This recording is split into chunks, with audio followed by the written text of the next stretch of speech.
Bom dia a todos, aqui é professor Odilon José de Oliveira Neto, professor de Finanças da Universidade Federal de Uberlândia, Campus Pontal, do Triângulo Mineiro. Hoje o meu bate-papo aqui é com micro e pequeno empresário e com o empreendedor individual, também conhecidos pela sigla MPE e MEI. Vocês têm passado por vários problemas nos últimos dias causados por essa crise aí da pandemia do coronavírus. E eu vou discutir com vocês um pouco desses problemas e também apresentar para vocês algumas alternativas. Essa é a nossa intenção. São aproximadamente 13 milhões de micro e pequenas empresas e empreendedores individuais, as MPEs e MEIs. Essas empresas respondem a aproximadamente aí 50% dos empregos formais do Brasil. Então é muito alta vamos dizer assim, a importância desses segmentos na economia brasileira. Além disso, se nós formos pensar em participação no PIB, aproximadamente 1/3 do PIB vem dessas micro e pequenas empresas e empreendedores individuais. 1 a cada 16 habitantes estão alocados nessas categorias. Se nós formos pensar na população economicamente ativa, que gira aí em torno de 80 milhões de pessoas, 1 a cada 7 habitantes que são economicamente ativos no Brasil são microempreendedores ou empreendedores individuais. Então é importante que a gente discuta isso, até porque nós passamos aí nas últimas semanas, praticamente mês de março quase todo e esse início de mês de abril, aí nós já estamos finalizando a primeira quinzena hoje. Nós temos praticamente 60% das atividades praticamente paradas, voltando agora a partir dessa semana. E tirando aí o setor do agronegócio, o setor supermercadista, drogarias, farmácias e serviços diversos aí que atendem a perspectiva imediata da população, todos os demais segmentos, se você for pegar postos de combustíveis, materiais de construção, bares e restaurantes, turismo, setores ligados ao turismo, hotelaria, estacionamentos, isso, em média, nós temos uma paralisação de 60% dessas atividades. Se nós pensarmos em estados onde os decretos foram mais restritivos, de governadores, de prefeitos, podemos pegar como exemplo aí estados importantes como o estado de São Paulo, estado do Rio de Janeiro, Minas Gerais, Goiás e outros estados próximos aqui também ao estado de Minas Gerais, nós vemos que essa quarentena mais dura amplia ainda mais, vamos dizer assim, o problema relativo à queda na atividade econômica. Então, esses estados chegaram aí, alguns até a 70% na queda da atividade econômica. Então, o micro e pequeno empresário, ele vai ser atingido em cheio por essa crise, ele já está sendo atingido e a minha intenção com esse vídeo é discutir um pouco mais sobre um problema sério que existe na micro e pequena empresa, que é a administração do capital de giro nesse momento.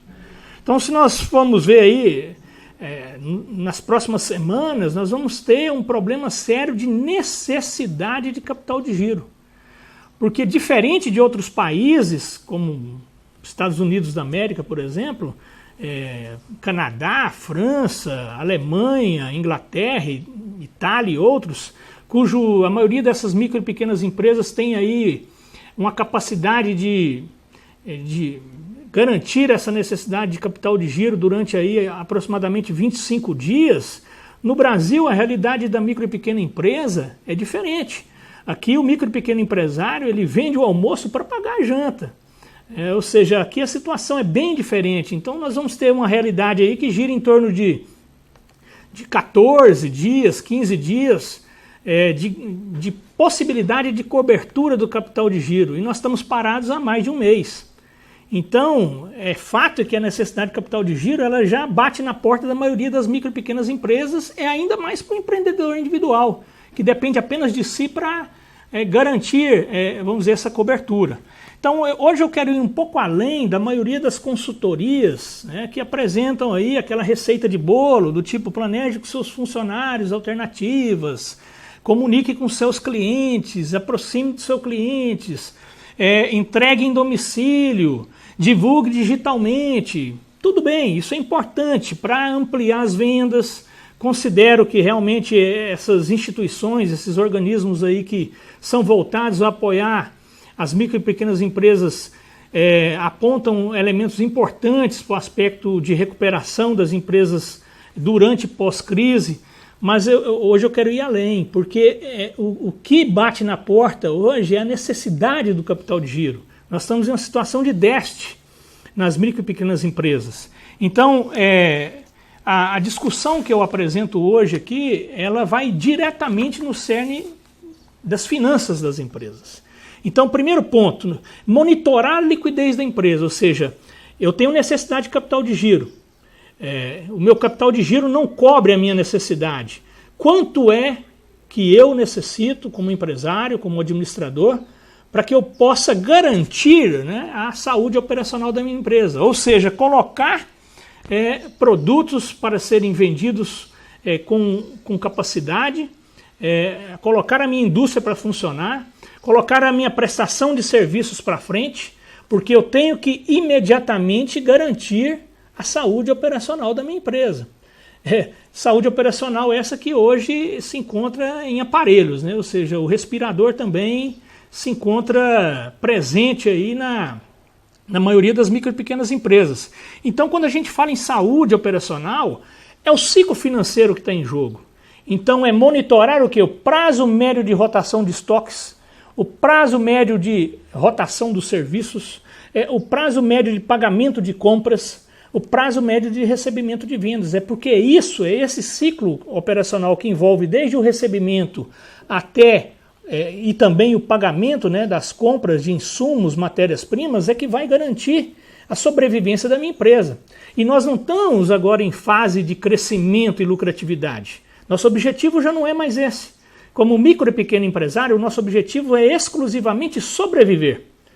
A economia brasileira depende da sobrevivência das empresas. Então, é pôr a tesoura para funcionar.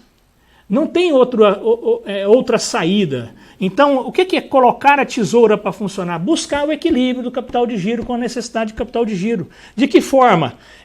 Fazer com que um siga o ritmo do outro. Para isso é necessário o quê? Eleger prioridades. A primeira prioridade é o seguinte: quais os produtos e serviços do meu portfólio vão dar retorno imediato para a entrada no fluxo de caixa? Ou seja, vai entrar dinheiro. Qual que vai fazer com que entre dinheiro no meu caixa mais rapidamente? Eleger prioridades. O que não é prioridade de produto, de serviço, fica para um segundo momento. Agora é hora de garantir o suprimento de dinheiro no caixa.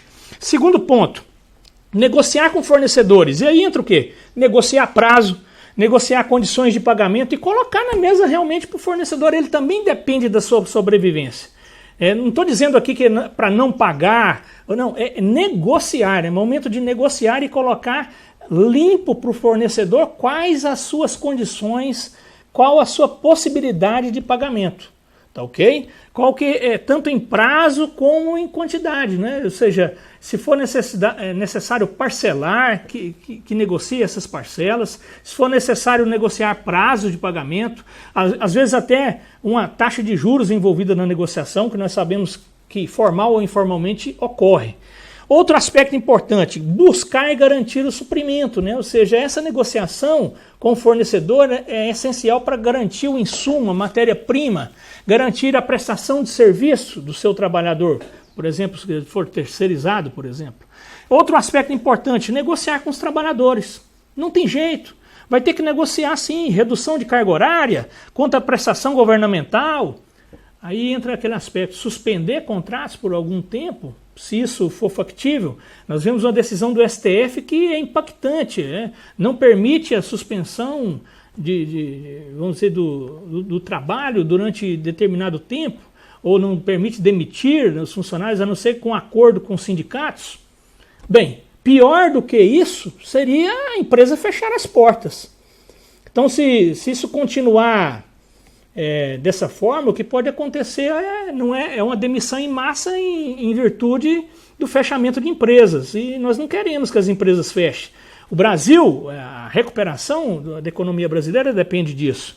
Então, outro aspecto importante, cortar na carne, ou seja, o prolabore, vales, adiantamentos, isso agora não está mais em questão.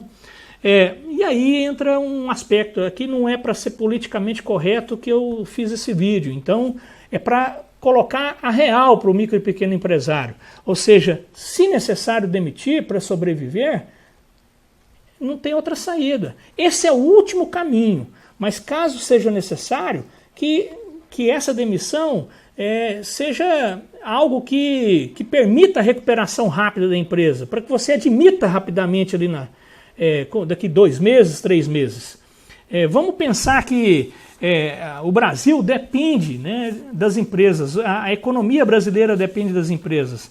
E fica aí o meu agradecimento às fontes, né, que eu apresentei alguns dados aqui, Sebrae, Banco do Brasil, Elo Performance Insights, Febraban, Agência Brasil, IBGE, que eu busquei alguns dados que eu estou passando para vocês. Caso alguém tenha interesse na apresentação digitalizada do arquivo em PDF, é só solicitar via esse e-mail que eu vou deixar abaixo na apresentação e eu envio para vocês essa apresentação em PDF.